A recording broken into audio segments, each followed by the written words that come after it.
Good afternoon, ladies and gentlemen. I know this is a very bad time to have another panel. You're all hungry, but I will try and finish it off in the next 30 to 35 minutes. And it's a delight to share this panel with Lieutenant General Narasimhan.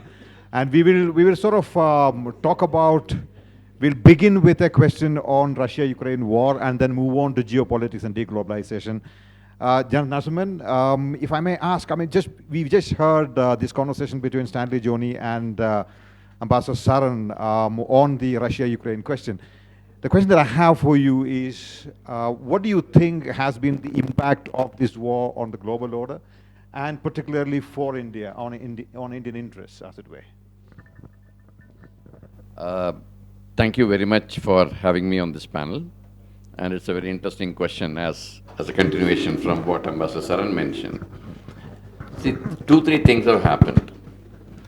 One is in this Russia-Ukraine campaign, USA seems to be actually backstopping Ukraine for this particular war that is going on. That is number one. The second thing is the fallout of this has also been felt severely in Europe. Europe is the one which has been actually bearing the brunt of this entire war, in addition to Ukraine, of course. If you see on the other side, in spite of all the sanctions, etc., that have been imposed on Russia, Russia doesn't seem to have really gone into a depression or anything. It is still growing at a rate of 2 to 3% and beyond, which many of the advanced countries are doing the same thing. As far as we are concerned, our position, which was there on Russia-Ukraine campaign, has stood the test of time for us. We stand to benefit from the oil that we imported. Our relationship with Russia has been generally normal, and surprisingly, US seems to have not taken a very serious cognizance of that particular thing. But yesterday's report of Trump actually waiving the sanction on, reimposing the sanction on Chabahar, is something that again is going to come back to haunt us. So the situation is open between US and us on this particular issue, but Europe has suffered, and therefore they don't like what US has done there. So that issue is going to play out in the near future. Russia, of course, has been making overtures saying that we'll be entering talks. Zelensky has put up a 4-point proposal to a four-way meeting proposal to Russia, which Russia has declined.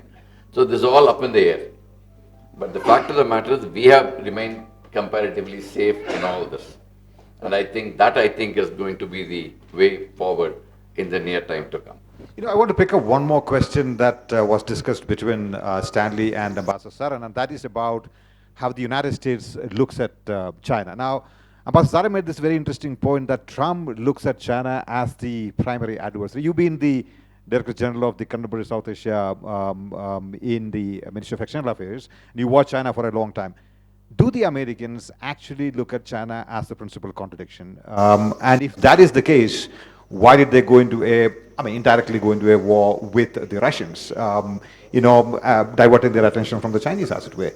Or do the Americans look at China and say, hey, here is a country that we need to do business with? The Americans threatened, 60% taxes on the Chinese, and now they ended up with 10%. So how do you read that? That's a good question. Please don't forget only one issue. The principal adversary for the US will always continue to be Russia. Irrespective of being China or anywhere else, their obsession with Russia will continue to remain, and that, in one of my presentations, I listed one of the weaknesses of USA, that obsession about Russia. The second thing is about China. In the previous administration, even when Pompeo was the Secretary of State, they had Blinken mentioned about the 3 C's: cooperation, competition, and contestation. And through this 4 years, it has remained a contestation. You're right when you say that Mr. Trump said he'll impose 60% tariffs on China if he comes to power. But the first tariff imposition was on Mexico and Canada. And he left out actually China for the time being. And of course, he has imposed the 10% from 1st of February. That tells me that as a pure businessman, he is, I think, trying to enter into some kind of an understanding with China. This is actually, in all this bantering that he does, China seems to be missing in this entire thing. He talks about everywhere else. He talks about Greenland, he talks about Panama Canal, he talks about everywhere, and China has been keeping quiet. So this is something which I have picked up. I get a feeling that probably is looking at some kind of an understanding with China, basically also because if he imposes tariffs on China, the person who is going to suffer is the common US man. He is going to pay more for whatever he is buying out of his supermarkets and everywhere, which has come from China. Similarly, from other areas, there is also another trend that you see. European Union in the last 1 month has entered into 4 different trade agreements with many countries, 4 of them from South America. So what is happening is, that is also because Trump has said that European Union will be the next. So the issue that comes up is that while people are all also behaving in a manner that they accept what Trump says, but they're also trying to work out alternate arrangements within the system as and when the time permits. So European Union is the first example where they've gone in for free trade agreements with many other countries in the last 1 month to avoid any kind of repercussion that could come out of the US tariffs that could be imposed on European Union. So from a global balance of power point of view, China should be the United States' principal adversary or principal contradiction, as it were, but it is not, because from Elon Musk to others, or Wall Street for that matter, are heavily invested in China. So you may not necessarily see a so-called trade war between China and the United States. Having said that, if indeed there is a trade war between the United States and China, will India be in a position to benefit out of that? Also, let me sort of complicate that question, considering the fact that India's own business community and trade is dependent on China to some extent. The question between US and China tariff war, it is very simple. In the first Trump administration, they went in for an agreement of 2-phase trade agreement between US and China. The first phase of the agreement was signed. It has not reached the levels of any agreement what they reached so far. Even in that first tenure, if you look at it, other than 2 months, in January and February of 2020, month after month, the trade deficit with China remained the same. There has been no change at all. However, the imports from China have reduced a little bit as far as the US is concerned.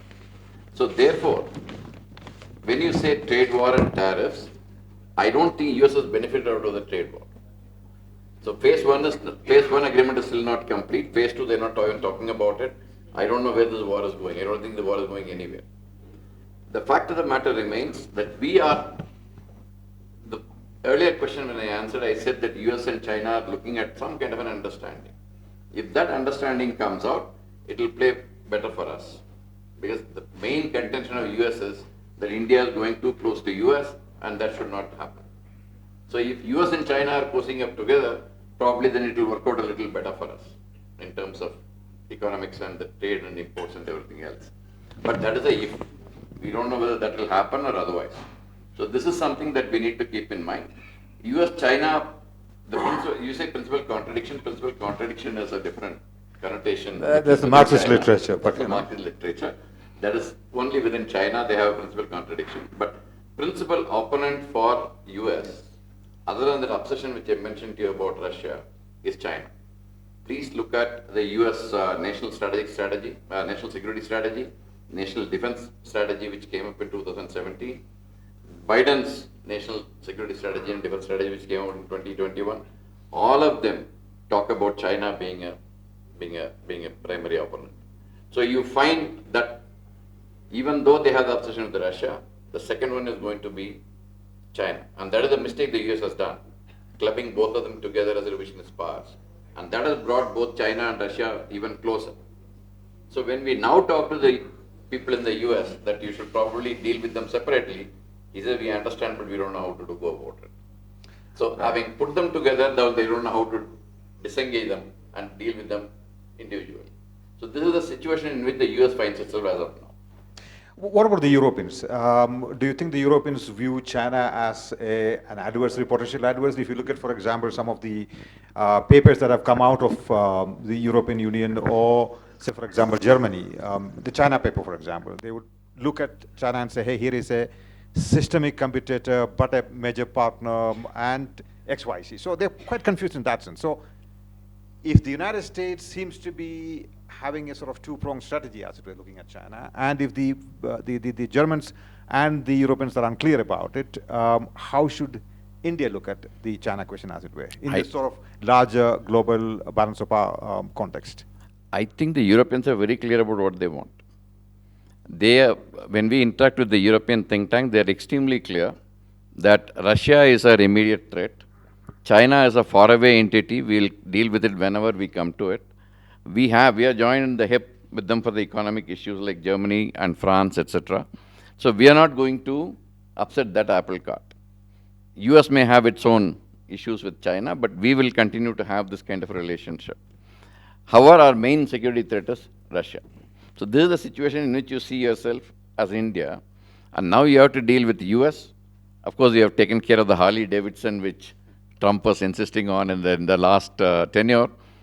But there are other issues which are going to come up one is tariffs. Tariffs is the other issue that when we were about to close the FTA last time, the US also insisted on US companies wanting to have a national company status within the country. That is another thing that actually put a spoke into that FTA. I don't think that is going to go through in any form. So India-US relationship is going to be up for a little bit of a problem because of the tariffs issue. India-Europe is going to be a little closer relationship because of this, basically because they're also facing the brunt between China as well as US. European Union is also having a problem with the Chinese EVs. They have been imposing 38% tariffs on EVs coming out of China because it is upsetting their market. So all these issues are going along simultaneously. So now, depending on how the US is going to treat European Union, India's relationship with the European Union will come into play. US-China relationship will also dictate India-China relationship in some manner. So all these things are getting slowly and steadily interlinked. So at the moment, all of them are up in the air. So one by one, I think these are going to entangle themselves or unentangle themselves. And that is the time you'll have to look at how India is going to pitch into each one of these. Let's look at the bilateral context between India and China. There has been a certain understanding between the two sides to sort of disengage and create a certain amount of calm on the line of actual control. One, are you satisfied with that? Two, there is a sense within the strategic community that China has upset the balance of power in South Asia, the India-China balance of power in South Asia, and perhaps China is increasing its naval presence in the Indian Ocean region, shipbuilding activities, going on a, it's quite fast, as it were. So in the bilateral context, where do you see the India-China equation, starting with, of course, the line of actual control sort of understanding reached by the two governments? Okay. The 21st October 24 agreement is what you are actually referring to, and that is something which I always have been saying in many of my interactions as the first step in the three-step process, okay? The first step of disengagement is what we are talking about in the 21st October 24 agreement. Even in that, the earlier understanding we had reached in September 2022 on the 4 points, that is the Galwan Valley PP 14, PP 15, PP 17, and the lake, Pankungso Northern Bank, those were under a temporary moratorium on patrolling. So those temporary moratorium has to be again discussed.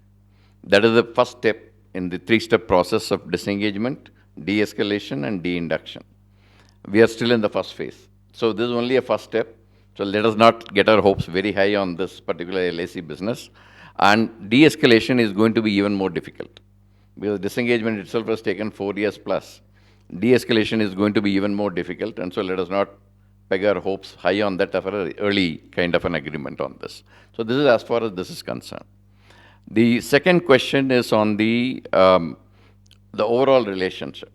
Now, the next question will come up to our audience, which is important, is whether what Anantha Nageswaran meant in the last economic survey, that we should allow FDIs from China, will come into play, or the present economic survey, which talked about a little different tune on that.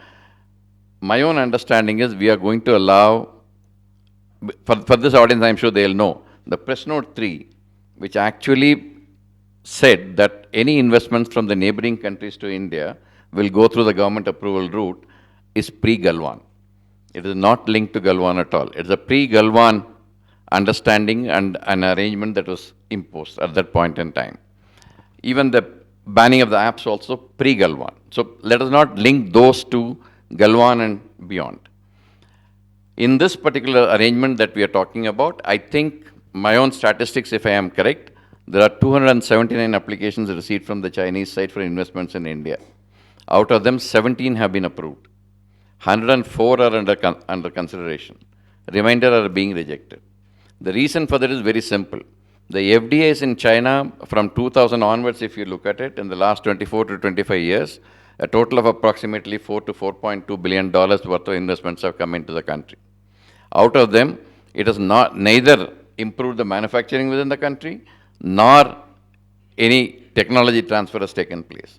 And so you have to be extremely careful in allowing these FDIs to come in. So when I say the 17 FDIs have been allowed, those who have been properly vetted and seen where we stand on that and what are the benefit that we will get, and they have been approved. The remainder 104 is under consideration, the balance have been rejected. I think this is a trajectory that is going to be there even as we go forward. Okay, boundary is, line of actual control is like this. Is it going to remain peace and tranquil? Recently, I was in China about 2 weeks ago. They openly told us that, Galwan will not happen again. But how long can we trust them is a huge question mark. Because this is what they've been saying, boundary question should be fine, we should keep it aside, we should progress on the other issues of the relationship is what they've been saying. And then Galwan happened. So the trust factor is something that is going to trouble us even in the near future. And so I will not keep my hopes very high on India-China relationship becoming hunky-dory. But there is a first step which has been taken, and we need to take a cautious step. Each step has to be cautious, and therefore we need to go slow on this. Let me probe that a little further. You said that you're probably going to see peace and tranquility on the line of actual control. But just like the Americans perhaps view or should view China as a principal adversary, as you put it, how should India view China? Would you say, in the longer run, in the final analysis, China is going to be India's principal challenge, adversary, threat? How do you describe that? I would settle down for challenge, but let me explain it. The reason why I would put it in this manner, if you had asked me 15 years ago, if you resolve the boundary question between India and China, will everything be all right? I would have said yes. Today, I will not say that. And the problem that comes up is, even though in this relationship, which has expanded beyond a particular point, beyond 2008 when the international financial crisis took place, and beyond, it has grown onto a larger canvas of not only the boundary issue. So today, if you look at the businesses wanting to enter China, you have a problem. You can't enter China. They don't allow you to do it. You want to export certain things. 2003, when Prime Minister Vajpayee came there, I was there as a defense attaché. We agreed on export of mangoes. It had taken us 16 years to implement that, because they put a lot of non-tariff barriers and other things not to allow your exports to go through. Today, India and China are growing. China is looking at an international role. India is also looking at an international role. We both are competing for the same strategic space. Therefore, even if the boundary question gets resolved in some manner, you will still find this competition playing into the relationship. So I think all is not going to be very smooth and easy between India and China even in the future. Yeah, let me pose that question somewhat differently from a geo-economic point of view. You did mention quite a few arguments about geoeconomics between India and China. I think we have about 5 more minutes, I suppose. Yeah, we should open it to the audience. Right, in about 2 minutes we'll. And that is about, here is a $19.5 trillion economy, and we are close to $4 trillion economy. China grew at 10% for several decades. We are growing at 6.5. Our ability to, let's say, benefit from China plus one strategy is somewhat limited. Even Chinese have some cards against the Americans for that matter. They're holding perhaps, $4 trillion worth of American dollars and 900 billion worth of American bonds. So the Americans are not going to really upset the Chinese beyond a point. And even if the Indian, what's the Indian contribution to global manufacturing is 2%. So our ability to do it ourselves without depending on China is somewhat suspect. So would we have to settle for and and I'm asking as provocatively as I can, settle for being a second fiddle to China in the region? Is that what we're looking at? I want you to contradict that, but over. Uh, Let me, a short answer to your long question is no. Okay. We're not looking at playing a second fiddle to anybody. The reason why you find this trade deficit happening is this audience knows it very well, that we are critically dependent on China for some of our sectors. And when China folded in January and February of 2020, our industry suffered here.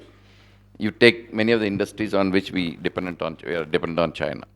That is likely to continue. And the reason for that is two things. Yesterday in the roundtable, I mentioned this. We need to concentrate on manufacturing in this country. That is point number one. Second, that is not adequate. The second point is we need to become cost competitive and efficient. If we don't do these two, then what you said will happen willy-nilly. Not that we would like to do it, but it will happen. So we need to avoid that. You need to concentrate. I mean, I was suggesting yesterday in the roundtable, instead of, in addition to having a Nilgiris economic dialogue, we need to have a manufacturing dialogue. How to improve the manufacturing, how to improve the efficiency, how to improve the cost efficiency, and how to make it more modern. And we may like to take lessons from China, even though I hate it. We need to take lessons from China on how they went about Made in China 2025. So these are the lessons I think we need to draw from that, and we need to become internally strong. The Make in India and Made in China are diametrically opposite. Make in India was to improve the skilling within the country and try to increase the manufacturing within the country. Made in China 2025 was to become world leaders in 10 sectors that they selected, copying the industry 4.0 from the Germany. If you look at the document, it is so similar. Look at industry 4.0 document and look at Made in China 2025 document, they are absolutely similar. So that is the difference. So we need to start thinking long term, we need to start thinking big, we need to start thinking manufacturing, and cost efficiency, and cost efficiency, and cost efficiency. That is the way to go. We have 5 minutes and we'll take 3 questions. Please ask a question and be sharp. We'll start with you, sir. And the reason I request that we allow to ask the question is that our present Foreign Minister, Mr. Jaishankar, when he was our ambassador to China, had put this question to the National Security Council here and the Planning Commission, that we become a colony of China. Now this startled people, and he said it's a consequence of your the incompatibility between your economic and trade strategy and your manufacturing strategy. Your economic and trade strategy says buy the best from anywhere. It's good for whoever is the consumer. It could be the army, it could be the software industry which wants the best hardware, because they are concerned only with their product and their competitiveness. The depth of industry is not being achieved in India. We become that way deindustrialized, though the manufacturing assembly may be larger. So he pointed this out. And it comes to, therefore, within industry, we got to say, I will buy my capital goods locally. I'll buy my machines locally. And the software industry, please use Indian hardware. Indians. Okay? We don't like that. We want each of our industries to be competitive and the freedom from the government to buy the cheapest and the best of our inputs. So it's to us a depth of industry of manufacturing, not just the volume of it. What would you say? We'll take a couple of more questions. Yeah, we'll take a couple of questions and answer this. Yes, there's one question for you, Yep. sir, there, and one there after him. You first, sir. Okay.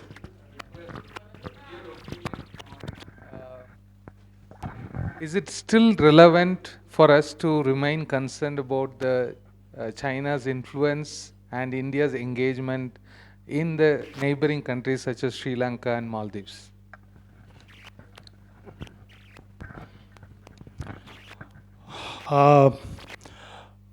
You discussed about several geopolitical issues which have economic impact, especially for India.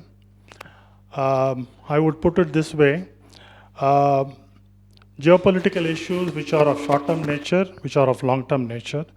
Short-term nature which are affecting us immediately, like the trade war between China and US, Ukraine-Russian conflict, how are they going to affect India in different sectors, industry, government, and institutions. And number two, the long-term geopolitical issues, the crisscross play between Quad, emergence of alternative order to US alliance, NATO, and so on and so forth. How India should get itself prepared for tackling such long-term geopolitical issues in terms of both politically, economically, and industrially. Thank you. Was there a 30-second question at the back? Yes. That's the last one, please. My question is again on neighboring first policy. I work across Sri Lanka, Nepal, and Bangladesh. You'd be surprised every time I say I'm from an Indian company, the doors close in on me. When I say ProClime, my company is headquartered in Singapore, we're working in climate change, I get deals done much quicker. Now, why is that so? Why is there this short-term animosity of sorts, and how can we address all of that? Can you tell me when? Yeah, you should probably tell us why that is the case. No. I just want to know as to, is it in all the three countries or in one country that you are facing this? So with Sri Lanka, it started off as so, and then it got done sooner with Singapore in the forefront. In fact, they asked me to bring in more international people to get the deal done much quicker. It's a practical problem. Last week, we signed the largest carbon credit deal in Nepal as a Singapore company. Of course, intelligence and newspapers reported us as an Indian company later, but then the front was the Singapore company. Now, General, I'd love to learn from you. Okay. First, let me take on the question of the depth of manufacturing that you talked about. See, the problem that we face today is manufacturing is not restricted to a few sectors today. It is everywhere. Like, for example, the tunnel boring machines are being held captive in China. We've not been able to get them for the last 8-10 months. Even simple machinery, we have stopped making in this country. And that is where I think in the engineering colleges, more than I think IT, I think we should start looking at instrumentation and mechanical engineering more. That is something I think which will give us this lead, which we had earlier, but we have lost it at this point in time. So we need to, and again, the problem is we can't take a progress on all the sectors. So you need to identify maximum 5, if push comes to shove 10, identify those 10 sectors and then try and increase the manufacturing within that sectors into this country. API is one example, which is a positive sign. I would like to leave it to this audience. We have started a factory in Himachal Pradesh about 4-5 months ago, which is going to cater for almost 60% of the API requirements of this country.